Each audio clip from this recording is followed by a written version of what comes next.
So, first question is just a brief history of what you think the banking sector has undergone these days. Banks clearly were under a lot of stress in Q1.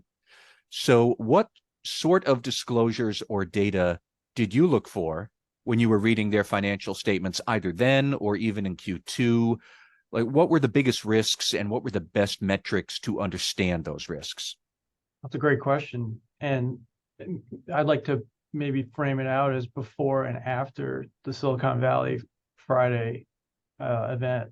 Traditionally, the bank analysts would look at interest rate risks for a bank and then credit risks. Mm-hmm. And prior to that Friday, typical analysis an analyst would make would be, let's look at the loan deposit ratio, lower is better. Let's look at the composite of non-interest bearing deposits, higher is better. Some banks would be as high as 50% core deposit franchise core deposits. Time deposits, lower is typically better. And then we would look at the movement of the deposit beta, the movement of the rate of deposits relative to the Fed funds rate from prior cycles. So that kind of gives the analyst an indication as to what the future cost of the deposits and stickiness of the deposit will be. And then we would look at the loans portfolio. Some loans are floating rate, which immediately reprice to a LIBOR prime move.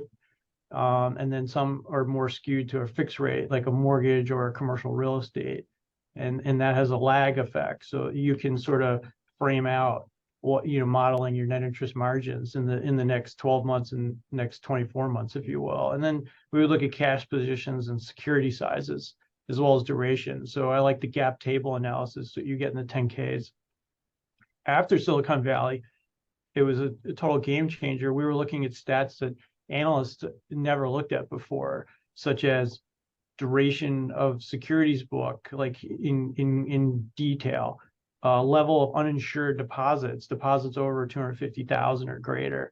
And then we were digging into AOCI marks because some of the bond portfolios had such large losses. So basically, if there was a bank run beyond Silicon Valley and these deposits flood the system, you had to sell securities that day, so you would crystallize the mark. So that's why we were looking at the AOCI marks relative to a tier one capital. So almost like stated tier one capital and then go forward tier one capital. Mm-hmm. And then what was interesting was for a lot of analysts and equity owners who, we had crypto deposits, we had venture-backed deposits, we had ultra high net worth deposits, oversized corporate. Those were all very highly valued franchises, became all of a sudden negative after that event because they were so chunky, rate sensitive, and or uninsured by the FDIC. So what was good all of a sudden became bad. It was quite a change of events that Friday.